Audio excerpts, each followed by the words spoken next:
India TV YouTube channel को subscribe करें और बेल आइकन दबाएं। बंगाल में चौथे चरण का मतदान आज 5 जिलों की 44 सीटों पर वोटिंग। 1,15,81,000 मतदाता 373 उम्मीदवारों की किस्मत का करेंगे फैसला। पोलिंग बूथ पर वोटरों की कतार मतदान से पहले लगी। बंगाल में आज कूच बिहार के 9, अलीपुरद्वार की 5, दक्षिण 24 परगना की 11, हावड़ा के 9 और हुगली के 10 सीटों पर वोटिंग। चौथे चरण के चुनाव में कई दिग्गजों की प्रतिष्ठा दांव पर। टॉलीगंज से बाबुल सुप्रियो और अरूप विश्वास के खिलाफ चुनावी जंग को अहम माना जा रहा है। बेहाला पश्चिम सीट से टीएमसी महासचिव पार्थ चैटर्जी और बीजेपी की उम्मीदवार श्रावंती चैटर्जी के बीच हुई टक्कर। टीएमसी से बीजेपी में शामिल हुए राजीव बनर्जी की किस्मत का भी फैसला आज होगा। ईवीएम में कैद राजीव बनर्जी हावड़ा जिले के दोमजूर से चुनावी मैदान में आजमा रही हैं अपनी किस्मत। चौथे चरण में महिला मतदाता काफी अहम भूमिका में है। तकरीबन आधा दर्जन सीटों पर जीत हार का फैसला करेगी। जंगीपाड़ा विधानसभा सीट के एक बूथ पर आज दोबारा वोटिंग। परमानंदपुर स्कूल के बूथ नंबर 88 पर तीसरे चरण के मतदान के दौरान गड़बड़ी की मिली थी शिकायत। हुगली के चुंचड़ा सीट से लॉकेट चैटर्जी और हावड़ा के बाली से वैशाली डालमिया की किस्मत आज ईवीएम में कैद हो जाएगी। चौथे चरण से पहले हुगली में आईटीबीपी जवानों ने बूथों पर सुरक्षा कड़ी की। क्विक रिस्पांस टीमें भी तैनात, रात में पेट्रोलिंग भी की गई।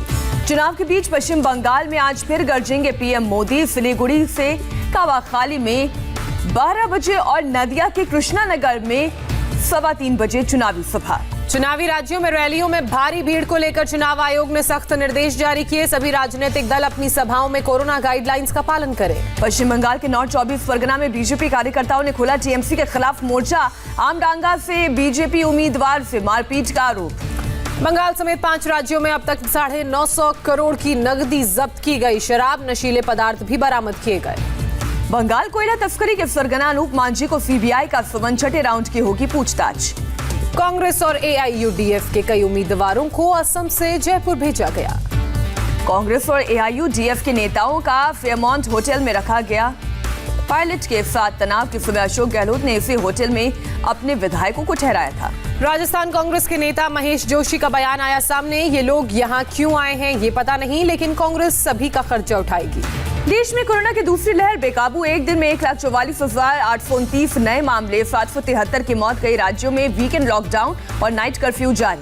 देश में आज 32,16,000 से ज्यादा लोगों को कोरोना का टीका लगाया गया। अब तक कुल 9,78,71,000 से ज्यादा वैक्सीनेशन हो चुका है। स्वास्थ्य मंत्रालय से मिले आंकड़ों के मुताबिक राज्यों के पास सिर्फ 5 दिन की वैक्सीनेशन स्टॉक। आंध्र और बिहार में 2 दिन के लायक भी वैक्सीन का स्टॉक नहीं। कोरोना की मार झेल रहे महाराष्ट्र के नागपुर में बड़ा हादसा। कोविड अस्पताल वेल ट्रीट में आईसीयू में लगी भीषण आग। 3 लोगों की मौत, कई लोग जख्मी। वेल ट्रीट हॉस्पिटल के आईसीयू में एसी में हुआ शॉर्ट सर्किट। दमकल कर्मियों ने आग पर काबू पाया। मरीजों को दूसरे अस्पताल में शिफ्ट किया गया। प्रधानमंत्री नरेंद्र मोदी ने नागपुर के अस्पताल में जान गंवाने वालों के प्रति दुख व्यक्त किया। ट्वीट करते हुए लिखा, मेरी संवेदनाएं पीड़ित परिवार के साथ है। महाराष्ट्र में आज और कल करीब 60 घंटे का कंप्लीट लॉकडाउन। शुक्रवार रात 8 बजे से सोमवार सुबह 7 बजे तक लागू रहेगा महाराष्ट्र में लॉकडाउन। महाराष्ट्र में 3 हफ्तों का संपूर्ण लॉकडाउन लगाने पर हो रहा है विचार। उद्धव ठाकरे ने आज बुलाई सर्वदलीय बैठक। मुंबई के लिए बीएमसी ने जारी किया वीकेंड सर्कुलर। सभी सुपरमार्केट सुबह 7 से रात 8 बजे तक खुले रहेंगे, जिनमें जरूरी सामान ही बिकेगा। मुंबई में शराब की होम डिलीवरी और टेक ओवर सिस्टम रहेगा लागू। शराब की दुकानें रहेंगी बंद। रेस्टोरेंट, ढाबे और होटल में लोग घर के लिए रात 8 बजे तक ही खाना ले जा सकेंगे। इसके बाद केवल पार्सल की ही इजाजत। महाराष्ट्र में बीते 24 घंटे में कोरोना से 58,993 लोग संक्रमित पाए गए। 301 लोगों ने जान गंवाई। मुंबई में कोरोना के 9,200 नए केस, 35 मरीजों की कोरोना से गई जान। नागपुर में कोरोना विस्फोट जारी। 24 घंटे में 6,489 लोग कोरोना पॉजिटिव, 64 मरीजों ने जान गंवाई। महाराष्ट्र में एमपीएससी की परीक्षा एक बार फिर टाली गई। कोरोना की वजह से लिया गया फैसला। मुंबई के सीएसटी लोकमान्य तिलक टर्मिनस समेत 6 स्टेशन पर प्लेटफॉर्म टिकट्स की बिक्री बंद। भीड़ रोकने के लिए उठाया गया कदम। महाराष्ट्र के अहमदनगर में शवों को जलाने के लिए कम पड़ी जगह। क्रिमेटोरियम में लंबे इंतजार के बाद लोगों ने जमीन पर ही किया अंतिम संस्कार। आरएसएस प्रमुख मोहन भागवत कोरोना संक्रमित पाए गए। नागपुर के अस्पताल में है भर्ती। महाराष्ट्र के सबसे बड़े टीकाकरण केंद्र बीकेसी सेंटर पर वैक्सीन की कमी की मार। बीकेसी सेंटर को किया गया बंद। बीकेसी जंबो वैक्सीनेशन सेंटर के डीन की सफाई। कहा, हमारे पास केवल 160 डोज बची हैं। दिल्ली में नवंबर के बाद पहली बार कोरोना के केस 8,000 के पार। एक दिन में 8,521 नए केस सामने आए, 39 लोगों की मौत। दिल्ली में वैक्सीनेशन की रफ्तार हुई तेज। पहली बार एक दिन में 1,09,000 से ज्यादा लोगों को टीका लगाया गया। दिल्ली एम्स में बीते 10 दिन में 26 कोरोना वॉरियर्स आए पॉजिटिव। सभी को क्वारंटीन किया गया। कॉन्टैक्ट ट्रेसिंग जारी। एम्स के कोरोना संक्रमितों में 20 डॉक्टर्स के नाम शामिल, इनमें 2 फैकल्टी मेंबर भी शामिल। एम्स में 6 MBBS छात्र भी कोरोना पॉजिटिव। 6 में से 3 को लग चुकी है कोरोना की वैक्सीन। उत्तर प्रदेश में बढ़ने लगा है कोरोना का आंकड़ा। 24 घंटे में 9,695 लोग पॉजिटिव पाए गए। संक्रमण से 37 लोगों ने जान गंवाई। मुख्यमंत्री योगी आदित्यनाथ ने अगले हफ्ते सर्वदलीय बैठक बुलाई। उत्तर प्रदेश की राजधानी लखनऊ में कोरोना गाइडलाइन के उल्लंघन पर बड़ी कार्रवाई। सिटी मॉन्टेसरी स्कूल और लखनऊ पब्लिक स्कूल को किया गया सील। यूपी के मथुरा में एक दिन में कोरोना के 113 नए मामले सामने आए, लेकिन बांके बिहारी मंदिर में दिखी श्रद्धालुओं की भारी भीड़। कोरोना गाइडलाइंस की जमकर उड़ाई गई यहां धज्जियां। यूपी के बरेली में स्वास्थ्य विभाग की बड़ी लापरवाही। कोरोना की करीब 7,000 टेस्ट रिपोर्ट्स पर एक ही मोबाइल नंबर दर्ज है। यूपी में कोरोना को देखते हुए आदेश। प्रभावित शहरों में सरकारी और निजी दफ्तरों में 50% क्षमता के साथ ही काम होगा। लखनऊ के KGMU में OPD बंद। 12 अप्रैल से अगले आदेश तक OPD बंद रहेगा। यूपी के शामली में वैक्सीनेशन के दौरान बड़ी लापरवाही। कांधला में सामुदायिक केंद्र पर 3 महिलाओं को कोरोना की जगह रेबीज का टीका लगाया। वाराणसी की BHE हॉस्पिटल के 17 डॉक्टर्स को हुआ कोरोना। सभी को आइसोलेट किया गया। मध्य प्रदेश में नहीं थम रही कोरोना की रफ्तार। 24 घंटे में 4,882 नए मरीज सामने आए। 23 लोगों ने जान गंवाई। मध्य प्रदेश के सभी शहरी इलाकों में शनिवार और रविवार को कंप्लीट लॉकडाउन रहेगा। जरूरी सेवाओं को छूट। कोरोना संक्रमण को रोकने के प्रयास। भोपाल के एम्स में कोरोना का विस्फोट। 2 डॉक्टर समेत 53 लोग कोरोना पॉजिटिव पाए गए। मध्य प्रदेश में रेमडेसिविर इंजेक्शन की भारी किल्लत। लोग 5,000 के इंजेक्शन के लिए 1.5 लाख रुपए तक चुकाने के लिए हैं तैयार। शिवराज सरकार को बुलानी पड़ी इमरजेंसी बैठक। गुजरात में लगातार बढ़ रहे हैं कोरोना के मामले। एक दिन में 4,541 मरीज पॉजिटिव पाए गए। 42 ने जान गंवाई। गुजरात के 20 शहरों में रात 8 बजे से सुबह 6 बजे तक नाइट कर्फ्यू का ऐलान। CM विजय रूपाणी ने इमरजेंसी बैठक के बाद कहा, टेस्टिंग और वैक्सीनेशन दोनों पर ध्यान दे रहे हैं। उत्तराखंड सरकार का आदेश। देहरादून, हरिद्वार और हल्द्वानी में कक्षा 1 से लेकर 12वीं तक के स्कूल 30 अप्रैल तक बंद रहेंगे। देहरादून में नाइट कर्फ्यू भी लागू रहेगा। राजस्थान के 9 शहरों में नाइट कर्फ्यू। उदयपुर में शाम 6 बजे से सुबह 6 बजे तक का कर्फ्यू। बाकी जगहों पर रात के 8 बजे से सुबह 6 बजे तक के लिए नाइट कर्फ्यू। पंजाब में 24 घंटे में 3,459 लोग कोरोना से संक्रमित पाए गए। 56 लोगों की मौत हुई। 27,000 से ज्यादा एक्टिव केस पाए गए। हरियाणा में कुल 18,142 कोरोना संक्रमितों का चल रहा है इलाज। बीते 24 घंटे में 2,994 लोग संक्रमित। फारूक अब्दुल्ला के बाद उमर अब्दुल्ला भी कोरोना पॉजिटिव पाए गए। हाल ही में लिया था कोरोना वैक्सीन का डोज।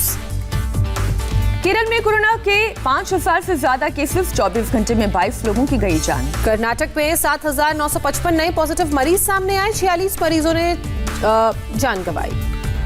कर्नाटक में बढ़ते कोरोना संक्रमण पर सख्ती। राज्य के 6 और शहरों में नाइट कर्फ्यू लगाया गया। तमिलनाडु में भी जारी है कोरोना की रफ्तार। एक दिन में 5,441 नए मामले सामने आए। 23 लोगों की मौत हुई। 33,000 से ज्यादा एक्टिव केस। आंध्र प्रदेश के CM YS जगनमोहन रेड्डी ने PM मोदी को लिखी चिट्ठी। टीका उत्सव के लिए 25 लाख वैक्सीन की मांग की।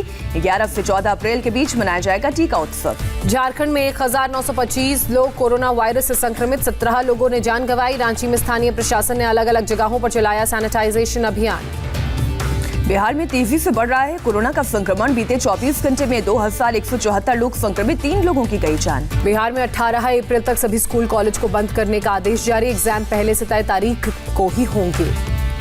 बिहार में शाम 7 बजे तक ही खुलेंगी दुकानें, रेस्टोरेंट, ढाबा और होटल्स को 25% क्षमता के साथ खुलने की इजाजत। भारत ने ईरान को कोरोना वैक्सीन के 1,25,000 डोज भेजे। ईरान एम्बेसी ने ट्वीट कर खुशी जाहिर की। PM मोदी ने नीदरलैंड के प्रधानमंत्री मार्क रट के साथ की वर्चुअल चर्चा। जलवायु परिवर्तन, आतंकवाद और महामारी जैसी चुनौतियों के प्रति दोनों देशों की सोच बराबर बताई।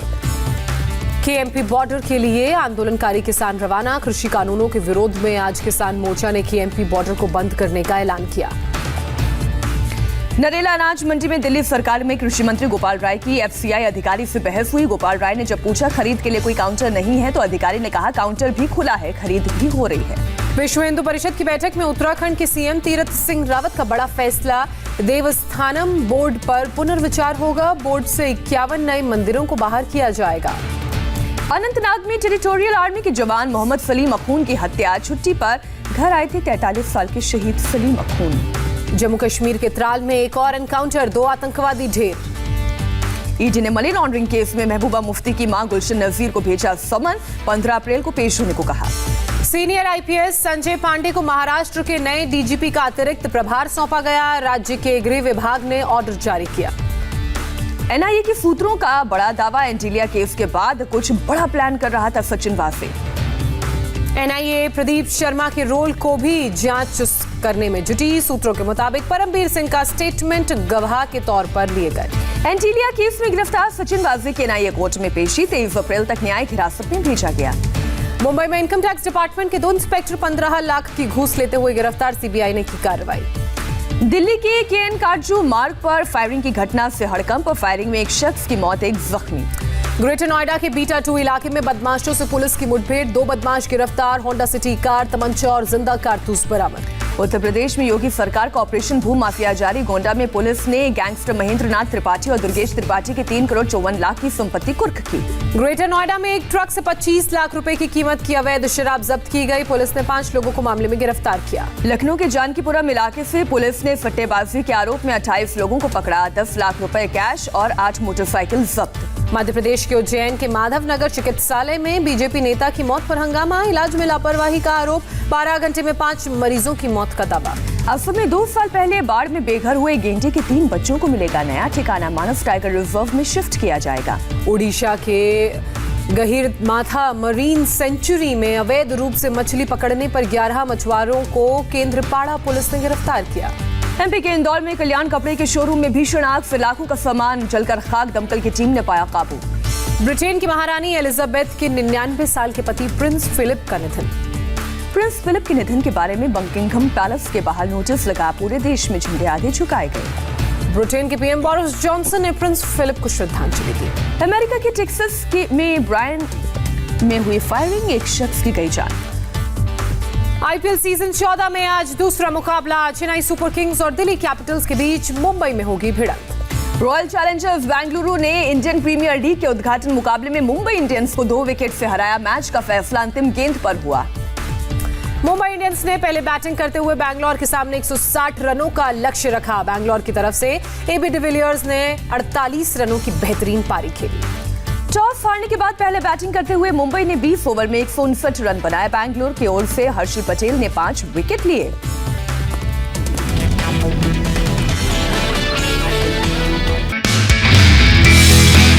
नमस्ते, मैं हूं मीनाक्षी जोशी। वीडियो और खबरों से अपडेट रहने के लिए India TV YouTube channel subscribe करें। बेल आइकन दबाना ना भूलें। जुड़े रहें इंडिया टीवी के साथ।